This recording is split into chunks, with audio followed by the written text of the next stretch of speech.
অবৈধভাবে বালি পাথর নদী থেকে তোলা, বন্যায় ক্ষতিগ্রস্তদের পরিবারকে ক্ষতিপূরণ দেওয়া ও বন্যায় ভেঙে যাওয়া বাঁধ পুনর্নির্মাণ করার দাবিতে ডিওয়াইএফআই ও এসএফআই এর পক্ষ থেকে মাথাভাঙ্গা মহকুমা শাসককে স্মারকলিপি প্রদান করা হয় সংগঠনের পক্ষ থেকে। এদিন সিপিআইএম এর দলীয় কার্যালয় থেকে মিছিল শুরু হয়ে মাথাভাঙ্গা মহকুমা শাসকের দপ্তরে আসেন। সেখানে বিভিন্ন বক্তা এই দাবিগুলি নিয়ে বক্তব্য রাখেন। সংগঠনের পক্ষ থেকে বলা হয়েছে, তাদের এই দাবি যদি মানা না হয় তাহলে তারা বৃহত্তর আন্দোলনে শামিল হবেন। যে সাম্প্রতিক সময়ে অক্টোবর মাসের শুরুতে গোটা উত্তরের অংশের জেলাগুলি আমাদের পশ্চিমবঙ্গে ভয়ঙ্কর বিপর্যয়ের মুখোমুখি হয়, বন্যা, তাতে দাঁড়িয়ে এক বিপুল অংশের মানুষের জীবন, তাদের জান এবং মালের ক্ষতি হয়। আমরা এই কথা বলছি, এই বন্যা শুধুমাত্র প্রাকৃতিক রোষে হয়নি।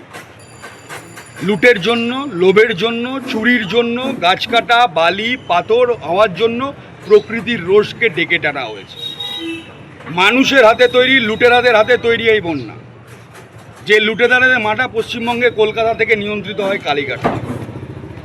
রাজ্যের মুখ্যমন্ত্রী, শাসক দলের সর্বোচ্চ নেতা, প্রশাসনের আধিকারিকরা না থাকলে এই লুটের কাজকে সম্পন্ন করা যায় না।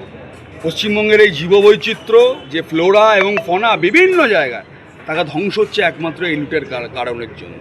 এই লুটের কারণের জন্য এই উত্তরবঙ্গের গোটা জেলা জুড়ে আপনার বন্যার কাজ, আপনার প্রাকৃতিক রোষের কাজ চলছে। আর এই সময় আমরা দেখলাম যে আপনাদের ত্রাণের কাজ মুখ্যমন্ত্রী কালী পুজোর থেকে বন্ধ করতে বলল। আমরা এই কথা স্পষ্ট বলতে চাই, পশ্চিমবঙ্গ ডিওয়াইএফআই রাজ্য কমিটি পরিবেশ রক্ষার লড়াই, তার সাথে জড়িয়ে আছে মানুষের জীবন, ভবিষ্যৎ, কর্মসংস্থান, খেয়ে পড়ার, বাঁচার সমস্ত সম্ভাবনা। পরিবেশ রক্ষার লড়াই একটি আদ্যপান্ত রাজনৈতিক লড়াই। এই রাজনৈতিক লড়াইতে লুটেরা, যারা লুট করছে, চুরি করছে, চোর, গোটা পশ্চিমবঙ্গের সমস্ত চুরির নায়ক যারা, সেই তৃণমূল কংগ্রেস তার নেতা, আর গোটা দেশে বিজেপি এবং আরএসএস তার কর্পোরেট বাহিনী, তার বিরুদ্ধে আমাদের ব্যারিকেড করতে হবে। এই ব্যারিকেড জনগণের ব্যারিকেড, এই পৃথিবী, এই দেশ, এই বাংলা বাঁচানোর ব্যারিকেড। এই পরিবেশ বাঁচানোর লড়াই, আমাদের শ্বাস প্রশ্বাস নেওয়ার লড়াই, শেষ নিঃশ্বাস অবধি বাঁচানো। বাংলাকে যদি রক্ষা করতে হয় তাহলে পরিবেশও আজকের দিনে একটি গুরুত্বপূর্ণ রাজনৈতিক লড়াই, যাতে একটা বিপুল অংশের মানুষ তার দ্বারা এফেক্ট হয় এবং একটা বিপুল অংশের লুটেরা এর মাধ্যম দিয়ে ফুলে ফেপে করে শাসকের বদান্যতায় এবং শাসককে টিকিয়ে রাখতে সাহায্য করে। এই জন্যই আজকে আমাদের কর্মসূচি গোটা উত্তরবঙ্গের জলপাইগুড়ি, দার্জিলিং, আলিপুরদুয়ার, কোচবিহার জেলা জুড়ে আমাদের করছে। আগামী দিনে গোটা বঙ্গে, গোটা ভারতবর্ষে ডিওয়াইএফআইয়ের মূল যে আমাদের লড়াই, পরিবেশ রক্ষার লড়াই, সেই রাজনৈতিক লড়াই আমাদের জারি থাকবে। দেশের বিভিন্ন প্রান্তে প্রকৃতিকে ধ্বংস করে যে লুটেরা, কর্পোরেট গোষ্ঠীর বারবারন্ত, তার বিরুদ্ধেই আমাদের এই লড়াই।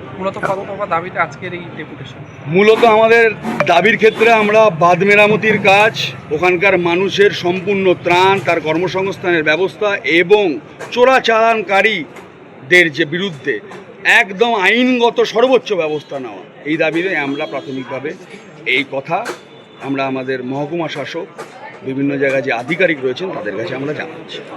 আপনার নামটা কি? আমার নাম শ্রীজীব গোস্বামী। কোন পদে আছেন? ডিওয়াইএফআই পশ্চিমবঙ্গ রাজ্য সম্পাদক মণ্ডলীর সদস্য।